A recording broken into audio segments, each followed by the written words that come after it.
Assalamualaikum warahmatullahi wabarakatuh. Bertemu kembali dengan 12 RPL SMK Negeri 5 Kota Tangerang. Mungkin ini materi terakhir ya untuk materi Ibu basis data. Untuk kelas 12 yang mungkin dan insya Allah akan menempuh beberapa ujian ke depan.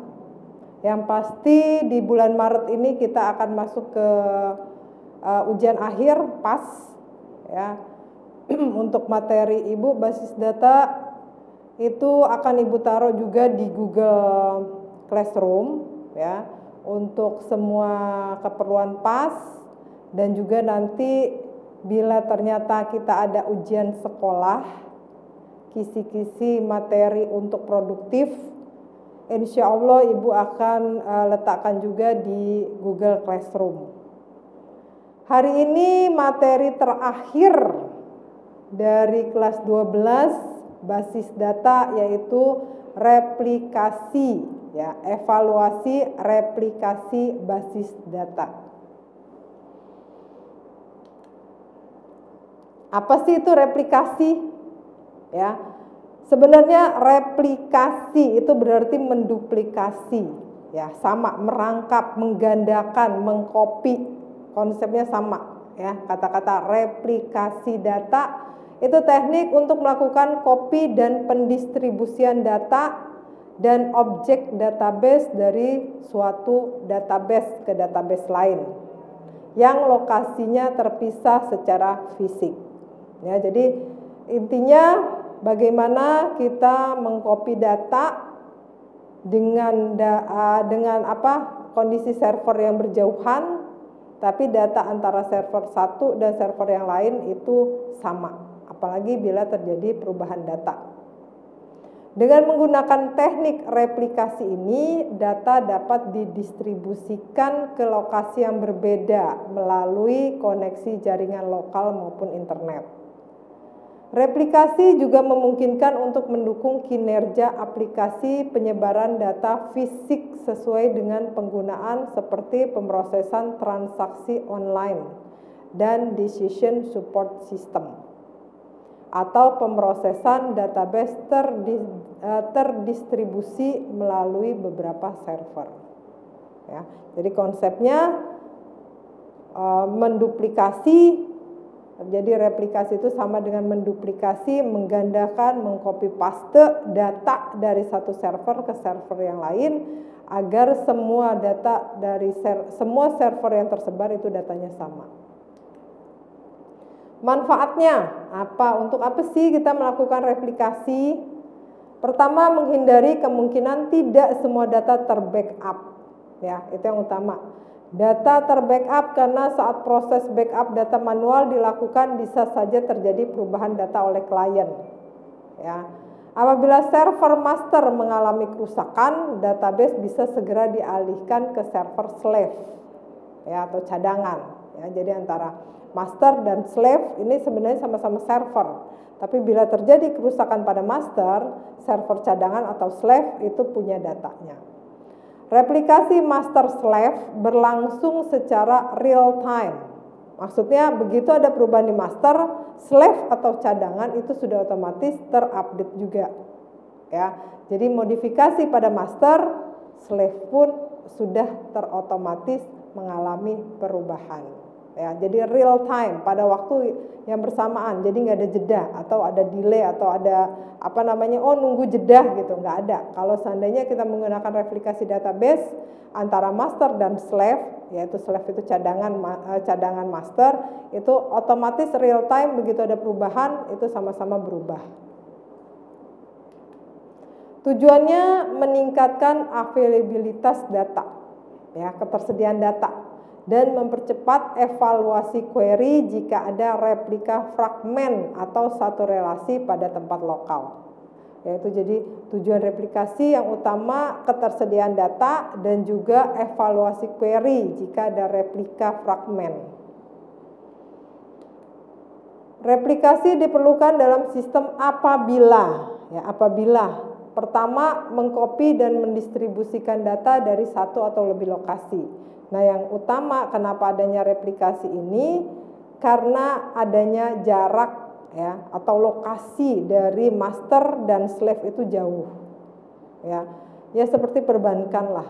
Ya, perbankan aja kalau kita perhatikan dalam Jabodetabek aja kita nggak bisa bilang tempatnya berdekatan. Ya, satu kota Tangerang aja antara BSD, kemudian Gading Serpong, Alam Sutra itu udah cukup memakan waktu ya, udah cukup memakan jarak ya. Kalau kita bayangkan kalau seandainya hanya ada satu master tanpa ada slave, orang-orang yang berada di Alam Sutra berarti hanya bisa mengambil di Alam Sutra. Kalau dia posisinya orang Alam Sutra lagi berada di Jakarta, tidak bisa melakukan transaksi perbankan. Bila adanya dengan adanya master slave ini yaitu replikasi database, mau si user berada atau klien berada dimanapun itu tidak menjadi suatu masalah. Ya, itu fungsinya kenapa kita perlunya ada replikasi. Mendistribusikan hasil copy data berdasarkan jadwal. Ya, copy data itu maksudnya kita perbankan itu melakukan transaksi di cabang manapun, ya itu datanya itu langsung masuk. Ya, jadi kan mengcopy data, entah dia user dari manapun, dia buka rekening di Jakarta tapi dia melakukan transaksi misalnya di Tangerang atau bahkan mungkin di Jawa, ya lagi tugas di Jogja dan lain sebagainya, dia melakukan transaksi. Nah, itu copy datanya itu terus berjalan. Ya. Mendistribusikan perubahan data ke server lain. Nah, itu udah otomatis begitu terjadi perubahan data itu mereka dengan adanya replikasi itu langsung tersebar ke semua cabang ke semua cabang server ya. Jadi server master terus mendistribusikan semua perubahan ke semua server cadangan. Posisinya dimanapun berada. Memungkinkan beberapa pengguna di beberapa lokasi untuk melakukan perubahan dan kemudian menggabungkan data yang telah dimodifikasi. Membangun aplikasi data yang menggunakan perlengkapan online maupun offline, ya, dan membangun aplikasi web sehingga pengguna dapat melihat volume data yang besar. Ya, jadi kayak sekarang kan kita semua rata-rata perbankan sudah memiliki mobile banking, ya itu sangat-sangat membantu ya. Kalau dulu cuman web itu fungsinya ya hanya untuk antar bank, tapi dengan mobile banking user atau klien ya atau nasabah perbankan itu posisinya hanya menggunakan HP sudah bisa melakukan transaksi. Ya, jadi sangat-sangat membantu. Kita tidak perlu ke ATM, kita tidak perlu mengantri di bank. Kalau hanya cuma perlu mentransfer, kemudian mengisi pulsa atau melakukan transaksi pembayaran, baik mulai dari pembayaran sekolah, pembayaran PLN dan lain sebagainya itu sudah bisa kita lakukan dengan menggunakan mobile banking. Beberapa hal yang menjadi pertimbangan dalam perencanaan replikasi. Ya, jadi kita tidak bisa melakukan kepengen replikasi langsung replikasi, tidak bisa ya. Kita juga harus mempertimbangkan banyak hal. Yang pertama, kebutuhan data yang akan diubah dan siapa yang mengubah. Harus tetap di setiap server ya. Walaupun slave cadangan ya, selain dari master server, kemudian ada ada server slave atau server cadangan, itu tetap ada admin ya. Karena fungsinya untuk apa? Ya mengawasi bila terjadi kerusakan pada server ya, walaupun itu server cadangan. Jadi kebutuhan data yang akan diubah dan siapa yang mengubah. Pendistribusian data memerlukan konsistensi, otonomi, dan kesinambungan. Kelengkapan replikasi yang meliputi kebutuhan user, infrastruktur, teknik, jaringan, dan keamanan, serta karakteristik data. Jenis replikasi dan pilihannya, serta topologi replikasi, dan bagaimana mewujudkan agar sesuai dengan jenis replikasi. Ya, jadi banyak hal juga sebelum kita melakukan replikasi ini yang harus dipertimbangkan, harus ada pembiayaan. Ya, udah itu juga kita juga merencanakan seperti ini. Topologi itu baik topologi logika maupun topologi fisik. Ya, topologi logikanya mau gimana nih data ini terdistribusinya antara master dengan slave.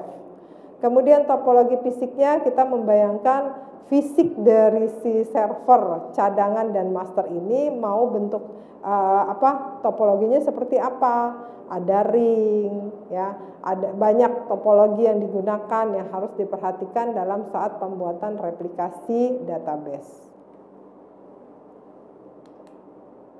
Model replikasi ada one master, one slave, one master, many slave, master atau slave circular relationship, atau master slave daisy chain. Ya, kita lihat ini master sama slave, jadi one master, one slave. Jadi ya istilahnya kalau seandainya hanya untuk perusahaan yang nggak terlalu butuh banyak cabang ya, hanya memiliki misalnya satu cabang atau cuman bahkan mungkin dia tidak ada cabang tapi dia tetap membutuhkan slave untuk cadangan data backup master ya. Kalau ada permasalahan mungkin cukup menggunakan one master one slave.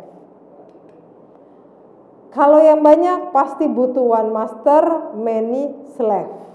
Ya, many slave itu berarti banyak, walaupun di sini hanya ada 2. Kita misalkan hanya ada 2 ya. Bisa terjadi lebih dari 2 slave atau cadangan. Kemudian ada master slave, master atau slave circular relationship. Jadi berputar, dia master tapi dia juga slave. Ya, jadi servernya itu berfungsi 2. Jadi dipartisi setengah sebagai master, setengah sebagai slave.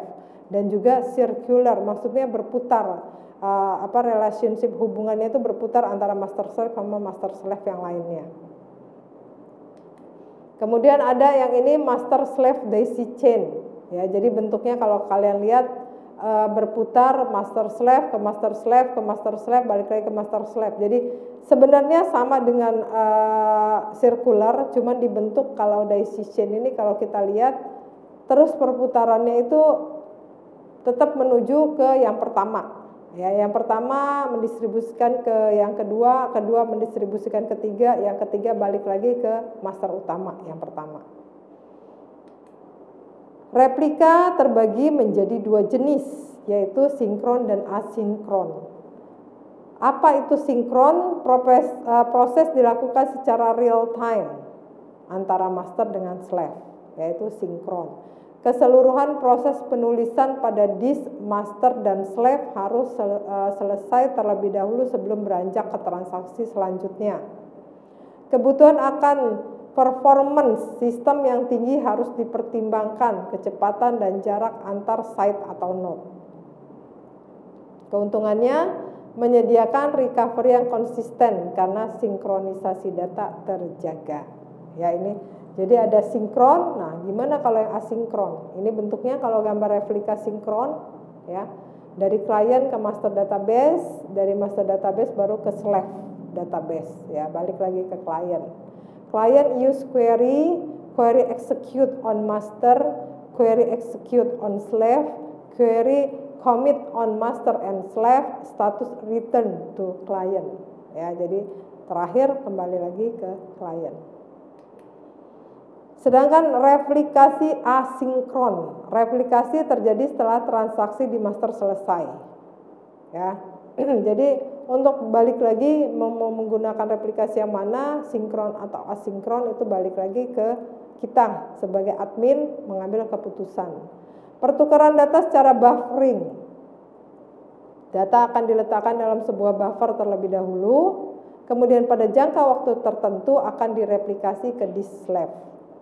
Tidak menjamin kesinkronan data apabila salah satu site atau node mengalami crash saat replikasi belum selesai dilaksanakan. Keuntungan efektivitas biaya proses transaksi. Kalau asinkron karena dia butuh buffering ya, jadi istilahnya ada jeda ya, buffer itu berarti ada jeda antara master ke slave-nya, itu ada jeda, makanya butuh menggunakan buffering. Itu termasuk lebih murah dibandingkan kalau real time atau kita menggunakan sinkron. Karena kalau sinkron kan begitu terjadi perubahan master, slave juga ikut berubah. ya, jadi dia nggak ada buffering. Itu sangat-sangat membutuhkan konsistensi internet, ya, atau kalau kita seandainya menggunakan kabel, pemilihan kabel atau penggunaan mungkin bukan menggunakan kabel lagi ya, fiber optiknya pun kita harus memastikan bahwa itu adalah yang terbaik kalau kita menggunakan sinkron, ya. Tapi kembali lagi soal biaya, ya, kalau biaya lebih murah menggunakan asinkron, tapi soal yang tadi saya bilang karena ada jeda atau buffer, ya, maka ada waktu yang istilahnya kalau orang maunya di mana-mana real time. Saat ini saya lakukan, saat ini juga selesai, saat ini semuanya masuk data antara master dan slave sama. Tapi ya itu yang tadi saya bilang biayanya juga cukup besar kalau kita menggunakan sinkron. Sedangkan menggunakan asinkron biaya bisa kita lebih tekan karena asinkron itu menggunakan buffer atau jeda, ya. Ini gambarnya. Client use query, ya, klien menggunakan query execute on master, ya, jadi query-nya dieksekusi dulu di master, status return to client, jadi statusnya balik lagi ke klien dulu, baru query copy to slave via separate process, ya, jadi ada proses terpisah mengcopy dari master database ke slave atau ke cadangan, ya, ini asinkron. Beda tadi kalau kita lihat status klien itu begitu selesai mengcopy ke slave selesai baru masuk ke klien kembali. Oke, untuk materi terakhir Ibu untuk basis data kelas 12 Ibu anggap sudah cukup selesai.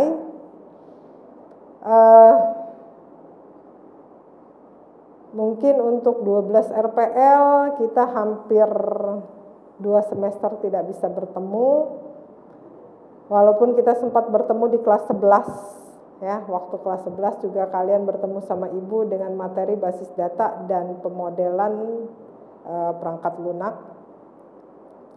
Kemudian kita bertemu di kelas 12 dengan materi basis data juga kelanjutan dari kelas 11. Dan ini terakhir kita bertemu di PAS.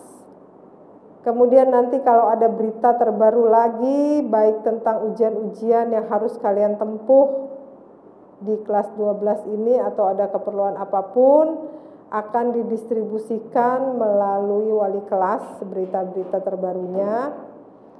Di sini Ibu hanya mengingatkan tetap semangat, tetap sehat, ya, yang utama tetap sehat, jaga kesehatan, jaga kebersihan, baik tubuh maupun lingkungan. Semoga kita bertemu dengan kondisi yang lebih baik lagi. Ijazah kalian semoga tidak ada masalah untuk melamar pekerjaan dan lain sebagainya.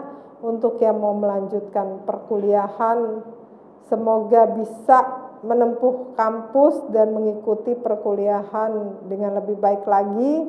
Yang mau bekerja semoga juga bisa segera mendapatkan pekerjaan sesuai dengan harapannya. Ibu akhiri, Assalamualaikum warahmatullahi wabarakatuh.